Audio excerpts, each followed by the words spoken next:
नमस्ते साथीहरू, यस Lok Sewa tips YouTube च्यानलमा तपाईँलाई हार्दिक स्वागत गर्न चाहन्छु। आज पनि म नयाँ भिडियोको साथमा उपस्थित भएको छु। यस भिडियोलाई अन्तिम समय हेरी यस च्यानललाई लाइक, सेयर, सब्सक्राइब र नजिकै रहेको बेल आइकन दबाउनु नभुल्नुहोला ताकि नयाँ भिडियो अपलोड गर्न साथ सुरुमा तपाईँलाई नोटिफिकेसन प्राप्त हुनेछ। साथै हाम्रो फेसबुक पेज लोकसेवा टिप्सलाई लाइक गर्न नभुल्नुहोला। आज 2078 श्रावण 29 गते प्रदेश लोकसेवा आयोग लुम्बिनी प्रदेश निजामती सेवा अन्तर्गत नेपाल वन सेवा जनरल फरेस्ट्री समूह तहविहीन वनरक्षक पदको खुला तथा समावेशी प्रतियोगितात्मक लिखित परीक्षाको विज्ञापन गरेको छ। साथीहरू, प्रदेश सरकार मन्त्री परिषदले को चयन 2143 मिति 2078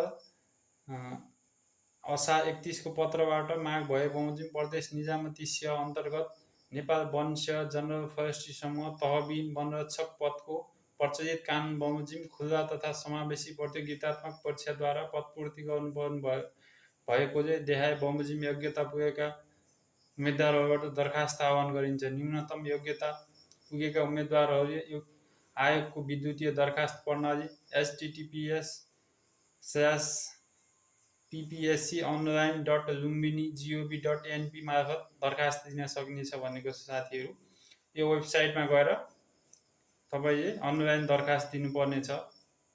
त्यसैगरी विज्ञापन पदहरूको शारीरिक तन्दुरुस्ती परीक्षा कार्यतालिका सम्पूर्ण दरखास्त स्वीकृत भएपछि आयोगको वेबसाइट मार्फत प्रकाशित गरिनेछ। साथीहरू, यो चाहिँ पछि प्रकाशित गरिनेछ भनेको छ। नेपाल वन सेवा यो तहविहीन रहेको छ अथवा श्रेणीविहीन। साथीहरू, यो चाहिँ एकमा जनरल नेपाल वन जनरल फरेस्ट्री वनरक्षक पद खुल्लामा 58 जना, त्यसैगरी 2 नेपाल वनरक्षक जनरल फरेस्ट्री वनरक्षक महिला 16 जना, त्यसैगरी आदिवासी जनजाति 13 जना, मधेसी 11 जना, दलित 4 जना, अपाङ्ग 2 जना र पिछडिएको क्षेत्र 2 जना गरी जम्मा 106 जना चाहिँ पद संख्या रहेको छ। साथीहरू, त्यसैगरी परीक्षाको किसिम चाहिँ शारीरिक तन्दुरुस्ती परीक्षण, लिखित र अन्तर्वार्ता हुन्छ। साथीहरू, यसको परीक्षा केन्द्र चाहिँ बुटोल रहेको छ। परीक्षाको माध्यम भाषा नेपाली वा अङ्ग्रेजी अथवा नेपाली र अङ्ग्रेजी दुवै हुन सक्ने छ। त्यसैगरी दरखास्त दस्तुर प्रत्येक विज्ञापनको लागि दरखास्त दस्तुर 200 बुझाउनु पर्नेछ। समावेशी समूहको लागि विज्ञापनमा आवेदन दिने उम्मेदवारको हकमा थप समूहको लागि रु 100 का दरले दस्तुर बुझाउनु पर्नेछ। साथीहरू, खुल्लाको लागि 200 भने समावेशीको लागि थप 100 बुझाउनु पर्नेछ। त्यसैगरी दरखास्त दस्तुर बुझाउने स्थान प्रदेश लोकसेवा आयोग कार्यालय लुम्बिनी प्रदेश मुकाम बुटवलको कार्यालय कोड तथा राजस्व शीर्षक नम्बर यति राखी राष्ट्रिय वाणिज्य बैङ्कको खाता नम्बर यति वा नेपाल बैंक लिमिटेडको खाता नम्बर यतिमा, यिन दुईटा खाताहरूमा राष्ट्रिय वाणिज्य बैङ्क अथवा नेपाल बैंक लिमिटेडको खातामा आफूलाई पाएको पर्ने कुनै एक बैङ्कमा उम्मेदवारले आफ्नै नाममा दरखास्त दस्तुर जम्मा गर्नुपर्छ। यिनी दुईटा बैङ्कमा साथीहरू कार्यालय कोड चाहिँ यति, राजस्व शीर्षक चाहिँ यति राखेर साथीहरू राष्ट्रिय वाणिज्य बैङ्क अथवा नेपाल बैंक लिमिटेडमा खाता नम्बर यिनी दुईवटामा तपाईँले आफ्नो नाममा भाउचर काटी दरखास्त दस्तुर जम्मा गर्नुपर्ने छ। साथीहरू, त्यसैगरी दरखास्त दस्तुर बुझाउने विधि दरखास्त दस्तुर तोकिएको मितिभित्रै ब्याङ्कले तोकिएको समयमा नै बुझाइ अपलोड गर्नुपर्नेछ। जस्तो यो दरखास्त बुझाइसकेपछि साथीहरू भाउचर चाहिँ तपाईँले दरखास्त बुझाइसकेपछि तपाईँ अनलाइन फर्म भरेको उसमा अपलोड गर्नुपर्नेछ। त्यसैगरी दरखास्तको माध्यम आयोगको विद्युतीय दरखास्त प्रणाली https://psc.online.lumbini.gov.np मार्फत दरखास्त बुझाउन सकिनेछ।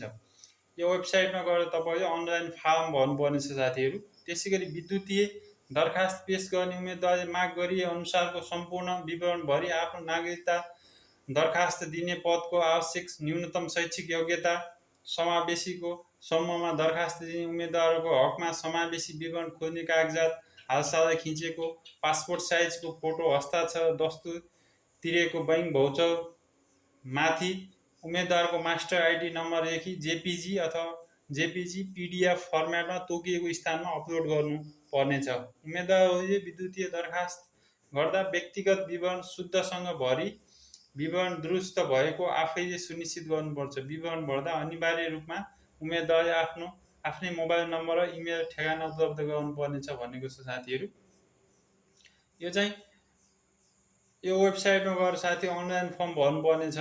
त्यसै गरी आफ्नो मोबाइल नम्बर र इमेल पनि सही राख्नु होला। त्यसै गरी दरखास्त दिने अन्तिम मिति 2078 भदौ 17 गतेसम्म, दोब्बर दस्तुरमा 2078 भदौ 24 गतेसम्म रहेको छ साथीहरू।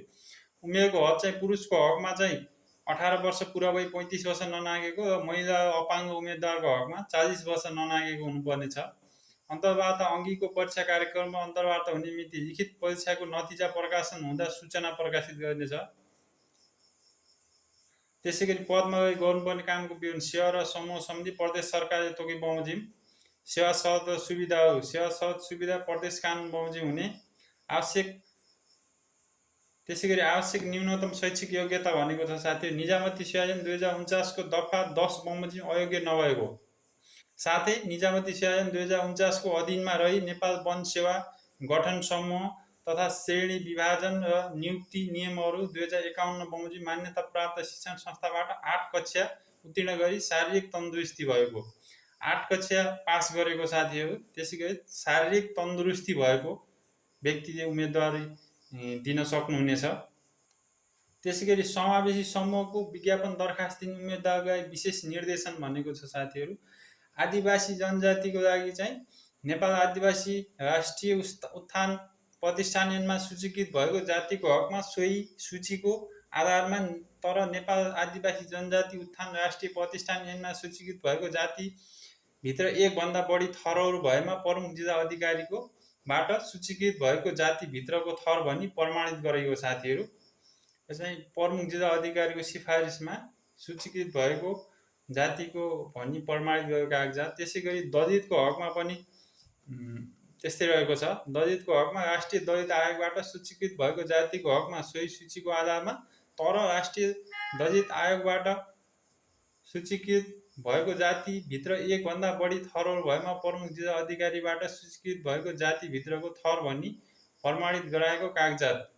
त्यसै गरी अपाङ्गको हकमा आधिकारिक निकायबाट जारी भएको अपाङ्गता परिचयपत्र। त्यसै गरी मधेसीको हकमा नेपाल सरकारको राजपत्रमा सूचना प्रकाशित गरी तोकिए बमोजिम संस्थाबाट मधेसी भनी प्रमाणित गरेको कागजात वा प्रमुख जिल्ला अधिकारीबाट मधेसी भनी प्रमाणित गराएको कागजात। त्यसै गरी अङ्गमा पिछडिएको क्षेत्रको हकमा निजामती सेवा ऐन 2049 को दफा 7 को उपदफा 7 को स्पष्टीकरण खण्ड क खण्ड 1 मा उल्लेख भएका जिल्लामा स्थायी रूपमा बसोबास गरी सम्बन्धित जिल्लाबाट प्राप्त भएको नागरिकताको प्रमाणपत्र तथा स्थानीय तहबाट हाल सोही स्थानमा स्थायी बसोबास गरेको भनी प्रमाणित गरेको कागजात। दरखास्त फारम भर्ने दिनभन्दा 3 महिना अगाडि बसोबास गरेको सिफारिसको आधारमा र विवाह गरी बसाइसराई गरी गएको भएमा विवाहको हकमा विवाह दर्ता प्रमाणपत्र र बसाइसराईको हकमा स्थानीय तह र निकायको बसाइसराई गरेको खोज्ने कागजात समेत भनेको छ साथीहरू। त्यसै गरी यहाँ भनेको छ दोब्बर दस्तुरको म्यादलाई उमेर, शैक्षिक योग्यता, अनुभव आदि तथा योग्यताको प्रायोजनका गणना गर्ने छैन। आयोगद्वारा तोकिएको म्यादभित्र पेश नभएको वा न्यूनतम योग्यता नपुगेका वा तोकिएको विवरण नखुलेको वा तोकिएको दस्तुर नबुझाएको दरखास्त स्वीकृत गरिने छैन। लिखित परीक्षाको हकमा सहयोगी लेखक माग गर्ने उम्मेदवार लिखित परीक्षा सुरु हुनुभन्दा कम्तीमा 7 दिन अगावै आयोगको कार्यालयमा सम्पर्क राख्नुपर्नेछ, अन्यथा सहयोगी लेखक उपलब्ध गराउन आयोग बाध्य हुने छैन। त्यसै गरी लिखित परीक्षामा उत्तीर्ण हुने उम्मेदवारले अन्तर्वार्ता दिनुभन्दा अगाडि शैक्षिक योग्यताको प्रमाणपत्र, नागरिकता प्रमाणपत्र समावेशी एवं खुल्लातर्फ दरखास्त दिने उम्मेदवारको लागि पेश गर्नुपर्ने भनी उल्लेख गरिएका कागजातहरूको सक्कलका साथ सोको एक प्रतिलिपि उम्मेदवार स्वयंले प्रमाणित गराई अनिवार्य पेश गर्नुपर्नेछ भनेको छ। त्यसै गरी लिखित परीक्षामा परीक्षार्थीले अनिवार्य रूपमा कालो मसी मात्र प्रयोग गर्नुपर्नेछ, अन्यथा उत्तर पुस्तिका रद्द हुनेछ। त्यसै गरी पाठ्यक्रम आयोगको वेबसाइट www.psc ppsclumbini.gov.np बाट हेर्न सकिनेछ साथीहरू। त्यसैगरी कोभिड-19 संक्रमण रोगबाट सिर्जना हुन सक्ने स्वास्थ्य जोखिमलाई मध्यनजर गरी आयोगबाट सञ्चालन हुने प्रतियोगितात्मक परीक्षालाई व्यवस्थित र प्रभावकारी रूपमा सञ्चालन गर्न संक्रमणको विशेष अवस्थामा आयोगले तयार गरेको स्वास्थ्य सम्बन्धी मापदण्ड अपनाइनेछ। त्यसैगरी दरखास्त भर्ने तरिका सम्बन्धी जानकारीको लागि वेबसाइटमा राखिएको युजर म्यानुअल हेर्न सकिनेछ साथीहरू। त्यसैगरी सम्पर्क नम्बर इमेलमा सम्पर्क गर्न सक्नुहुन्छ। त्यसैगरी इमेल रहेको छ साथीहरू, यो इमेलमा पनि तपाईँले मेल गर्न सक्नुहुन्छ। आजको भिडियोमा यति नै साथीहरू। यस्तै नयाँ भिडियो हेर्नको लागि यस च्यानललाई सब्स्क्राइब गर्नुहोला, नजिकै रहेको बेल आइकन दबाउन नभुल्नुहोला, ताकि नयाँ भिडियो अपलोड गर्न साथ सुरुमै तपाईँलाई नोटिफिकेसन प्राप्त हुनेछ। साथै हाम्रो फेसबुक पेज लोकसेवा टिप्सलाई लाइक गर्न नभुल्नुहोला।